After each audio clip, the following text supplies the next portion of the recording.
शेतकरी मित्रांनो, राम राम. मी अक्षय दीपा सीड्स मध्ये तुमचं पुन्हा एकदा हार्दिक स्वागत करतो. आज आपण आलेलो आहे भेंडाळी, तालुका निप्पाड, जिल्हा नाशिक या गावामध्ये शेतकरी बांधवांशी चर्चा करायला की त्यांना आपलं दीपा नक्षत्राचं हे कांदा बियाणं कसं वाटलंय. त्यांचा 2 महिन्याचा कांदा झालाय. 2 महिने कंप्लीट पण नाही झाले तरी तुम्ही कांदा बघू शकतात कसा झालाय आतापर्यंत.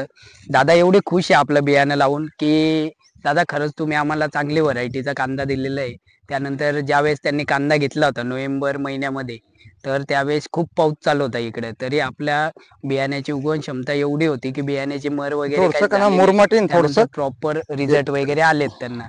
तर आता तुम्ही चला आपण बोलूया दादांसोबत. जे दादा ना कसं वाटले? मुरमाटी थोडस म्हणून ते संगच लागण आता हे. बर, एवढा आता फरक आहे. दादांनी हे आपल्या समोर कांदे उपटून आणलेच होता, तर तुम्ही बघू शकता ते कांदे किती क्वालिटी कशी आहे त्याची.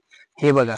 आता दादा यांना किती महिने झाले साधारण? आता 2 महिने झाले जवळ यांना. 2 महिने झाले, बरोबर. 2 महिन्यामध्ये ही क्वालिटी तुम्हाला 2 भेटली. महिने 10 दिवस complete बरं, झाले. जर अजून 1 महिन्यामध्ये म्हणजे साधारणतः 90 दिवसामध्ये आपला कांदा निघून जातो. हो हो. बरोबर. 90 दिवसानंतर काय वाटतं, रिझल्ट आहे का आपल्या हा कांद्यामध्ये? रिझल्ट आहे ना, काही अडचण नाही. बरं, ज्यावेळेस तुम्ही बियाणं घेतलं होतं बियाण्यामध्ये मर वगैरे काही वाटलं? नाही याच्यात काही नाही झाली मग. याच्यात काहीच नाही झालं. नाही त्याच्या अगोदर मी कुठून आणलं होतं काय माहिती, त्याच्यात मर होती. बरं. मग वातावरणाचा म्हणजे इतर problem आहे. कंपन्यांमध्ये आणि याच्यामध्ये डिफरन्स वाटतो का हा तुम्हाला? डिफरंट वाटला ना चांगलं. त्याच्यात बरोबर. मर जर तर काही झालेले नाही, कारण मी टाकलेले तर कांदे चांगले लागले बस. बरं, आता आतापर्यंत 2 किलो मी एवढं लागलं.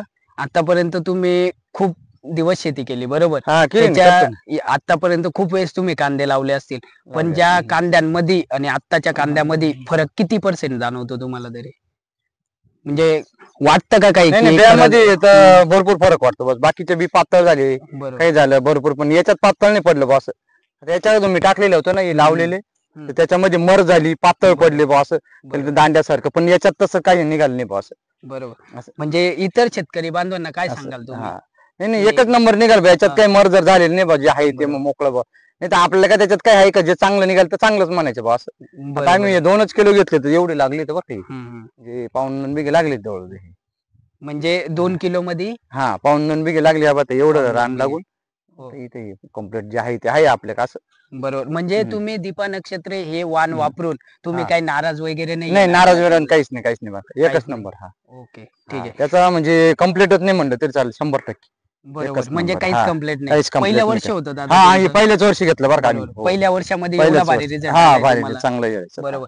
त्यानंतर आता तुम्हाला काय वाटतं, आपला कांदा टिकेल की नाही? काय वाटतं तुम्हाला? जर एवढा पहिल्याच रिझल्ट वर्षी दिलाय, रिझल्ट दिला टिकायला पाहिजे म्हणा. बरोबर. आपण साठवणार आहेच, तो काही वादच नाही. बरोबर. त्याचे बी तरी आपण साधारण काहीतरी किती महिने साठवता तुम्ही? कोण आम्ही आता ते ना तरी 2 महिने जात, 2-3 महिन्यात. मे मध्ये टाकतो, एप्रिल मे मध्ये टाकला का जून जुलै ऑगस्ट पर्यंत काढितो जवळ. बरोबर. भाव असं तर लवकर काढितो, नाही तर म्हणजे तरी साठवतात तुम्ही कांदे? 2-3 महिने दरवर्षीसाठी. बरोबर. तर शेतकरी मित्रांनो, जसं तुम्ही बघितलंय, दादा बोलले की दादा ते कांदे साठवणार आहे किंवा त्यांचे रिझल्ट कसे वाटले तुम्हाला, तर तुम्ही पुन्हा एकदा हा कांदा बघून घ्या. 2 महिन्याचा कांदा दाखव. हा बघा, हा कांदा बघून घ्या. कांद्याची साईज, क्वालिटी वगैरे कशी आहे ही बघून घ्या तुम्ही.